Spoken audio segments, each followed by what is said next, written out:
Hi everybody. This is our last week, so hope everybody did well, and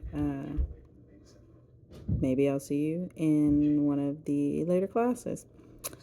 Um, so this week's reading had me thinking a lot about how actor training has been evolving, especially when it comes to the preparation of the next generation.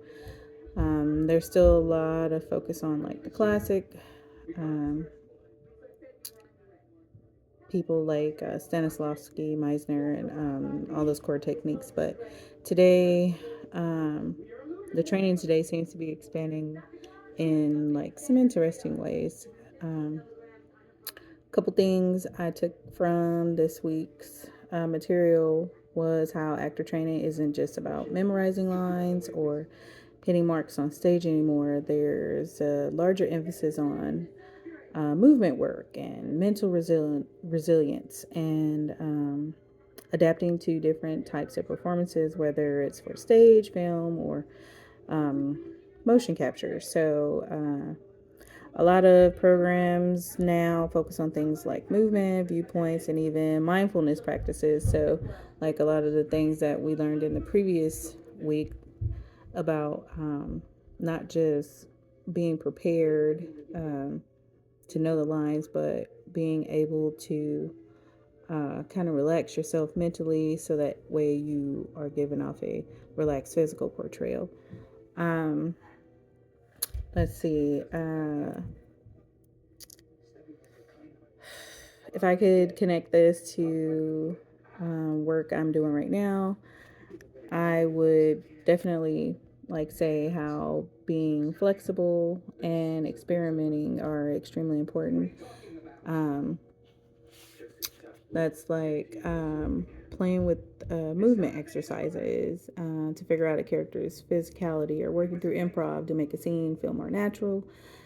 It is pretty clear that training is about finding what works for the actor, for you as an actor. So, um, if I was working on a scene this week, I'd probably focus on like body language and breath work, which is something that I have been doing with my high school acting group because we're preparing for our spring show. Um, so I've been running through a lot of body language exercises with them and trying to get them to focus on the stage and the other people they're performing with, but also figuring out how to get them to relax and not be so um, uptight and have their performance really seem kind of generic. um, but let's see, what else? Something about training that stuck out was, well, another thing I should say is if you don't keep up with the trends, just like with technology, you fall out of like being sought out in the industry, I guess you could say. So it's not about just stage acting anymore. You're expected to be like comfortable in any given scene that you're um, trying to portray, whether it's on live stage or in a TV show, a commercial, film, anything like that. Um, Learning how to just be really flexible, like I said in the beginning, with the changes in technology and performance.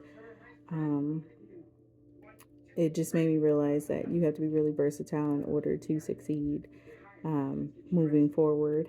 Um,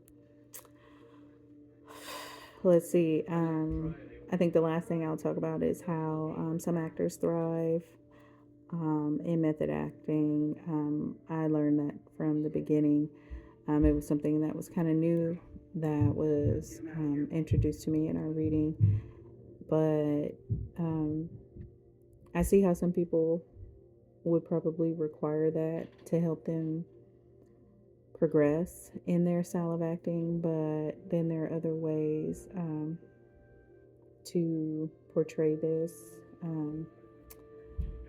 So I think the best training when it comes to any actor and their technique is whatever one that they feel most comfortable in.